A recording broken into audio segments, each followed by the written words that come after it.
Involve me, yo. Anyway, where them they talk about natural hair, involve me. This is the newest member of our natural hair family. Yeah, I got a new detangling brush. And let's see how effective it's going to be. Hi, besties. This is Starlight of Lifestyle with Starlight. We all know the drill. This is a lifestyle channel, but we're also on the natural hair journey. So yeah, you all know my usual or the usual natural hair wash hair day process. It's just very simple. And if your hair is not in twists like this, you are wrong. Like you're very, very wrong. I'm guilty. I'm very guilty. Some days. But if your hair is not like this, I promise you, you're wrong.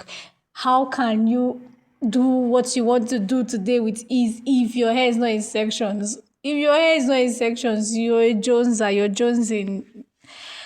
So yeah, I went in with my natural hair shampoo. That's the black soap shampoo, which I made myself. I'll be dropping a video before the end of this year about how I made my natural hair shampoo. That. Back to the video. And after I went in with my natural hair shampoo, I went in with my anti-dandruff shampoo, and then I went in with conditioner, a deep conditioner to be precise, and the process was really smooth. And I will not lie. Do you want to know if this brush was effective? Watch till the end. I will not tell you. You self use your eye and find out. So, sincerely speaking, Bam, you see this whole natural health thing. I think the most important thing is consistency. Consistency, like, what do I mean by that? Like, with everything you do, you have to be consistent. The whole covering your hair with satin bonnets, like, to get natural heat, to allow your product infuse into your scalp properly. Two, eating right. Trust me, if you're doing everything right outside, you're not doing everything right inside. It's going to work. Don't get me wrong, but it's not going to be as effective as it will be when you're feeding your inside and you're feeding your outside. That's just the truth. Thirdly, you see all these things where someone say product doesn't matter. Or more, guess what? I figured it does. Oh, it does. It's not everything we see in the supermarket or in the pharmacy that is good for this our African hair.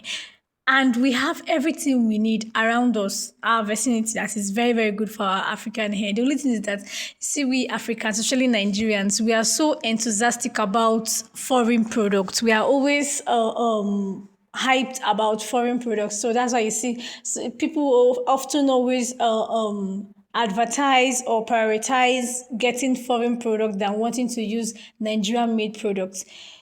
Sincerely speaking, there's nothing wrong with those foreign products, but to be frank, some of those products are not good for our hair. That is the truth.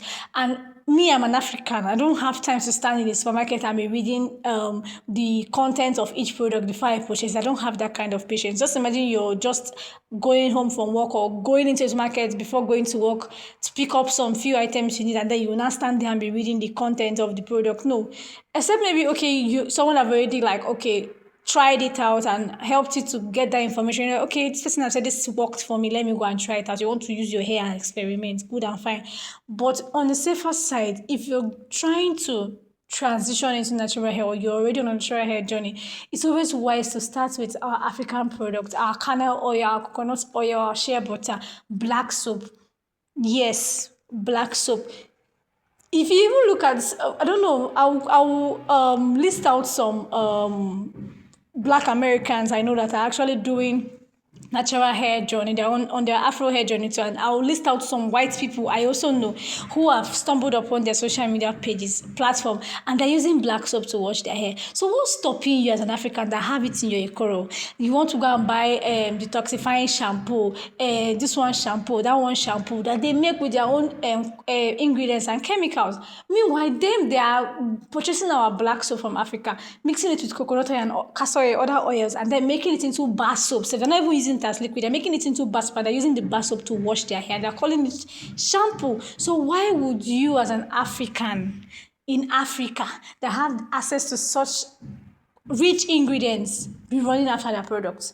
I'm not against anybody, yo. I'm just an African speaking for my African product. We have everything we need. Every and all the things we need are here. The problem is that we are just too hyped, and because of trends, people often overlook things that can actually help them that are within their vicinity. This is not me trying to say using foreign products are bad because I use them too, but I'm trying to say excessive use of them are not good. We should try and prioritize patronizing our own homemade products or even making our own products ourselves. What's stopping us from inventions? What's stopping us from making? If you're there waiting for government to push something for you, you wait for eternity. Most of these products that comes from foreign countries are owned by individuals. It's not even government that is actually sponsoring most of them. So why are Africans waiting for government to do everything for them? I think I've actually overstepped and I've, well, I said, left the initial conversation. So back to what we're talking about.